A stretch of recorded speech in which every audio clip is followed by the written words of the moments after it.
Et si la clé de l'avenir de l'Afrique se trouvait dans un homme qui avait étudié son passé? Et si les plans de la souveraineté, de l'unité et de la dignité avaient été dessinés il y a des décennies par une voix que nous commençons à peine à écouter? Voici l'histoire du professeur Cheikh Anta Diop, l'homme qui a révélé l'Afrique à elle-même. Le professeur Cheikh Anta Diop est né en 1923 au Sénégal. Dès son plus jeune âge, il cherche la connaissance. Il étudie la physique et la chimie à la Sorbonne à Paris, mais refuse de rester enfermé dans un cadre occidental. Il se tourne vers l'histoire, la linguistique, l'anthropologie et la philosophie. Ce qu'il y découvre va ébranler les fondements de l'histoire européocentrée. Comme il l'a un jour déclaré, seule une lutte loyale et déterminée pour détruire l'agression culturelle et faire surgir la vérité, quelle qu'elle soit, est révolutionnaire.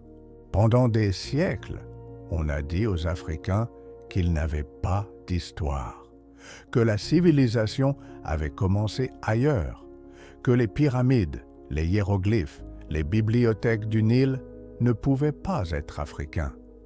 Le professeur Cheikh Anta Diop a démontré le contraire. Grâce à la datation au carbone 14, à la linguistique et à l'analyse culturelle comparée, il a prouvé que l'Égypte ancienne était africaine par le sang, la langue, la culture. Comme il l'a démontré, l'histoire de l'Afrique noire restera suspendue en l'air tant que les historiens africains n'oseront pas la relier à l'histoire de l'Égypte. Parmi ses œuvres majeures, Nation nègre et Culture, The African Origin of Civilization, Myth or Reality, Civilization or Barbarism, and Authentic Anthropology, Black Africa, The Economic and Cultural Basis for a Federated State. Chaque livre est une arme contre l'ignorance, un plan de restauration, un appel au retour à la maison, intellectuellement, culturellement, économiquement. Cheikh Anta Diop ne vivait pas dans le passé. Sa vision était farouchement moderne. Il appelait à une Afrique qui construit ses propres industries, maîtrise ses ressources, éduque sa jeunesse, parle ses propres langues. Comme l'affirmait Diop, sans économie centralisée et base industrielle, aucun État africain ne peut être véritablement indépendant.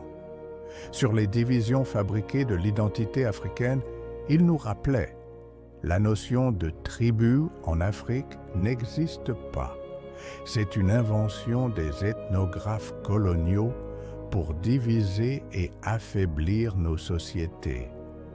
Et sur l'urgence de la solidarité, l'unité des peuples africains est un fait historique.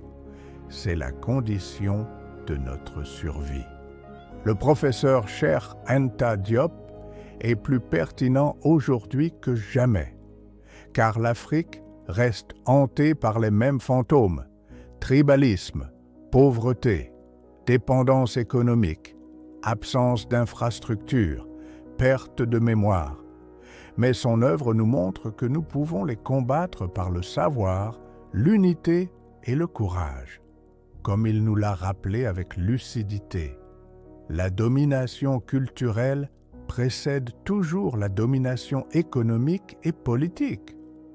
Pour reconquérir notre avenir, nous devons réclamer notre histoire, croire que nous pouvons construire, nous unir et nous élever, si nous nous aimons nous-mêmes, si nous nous aimons les uns les autres, si nous croyons que nous portons en nous tout ce qu'il faut.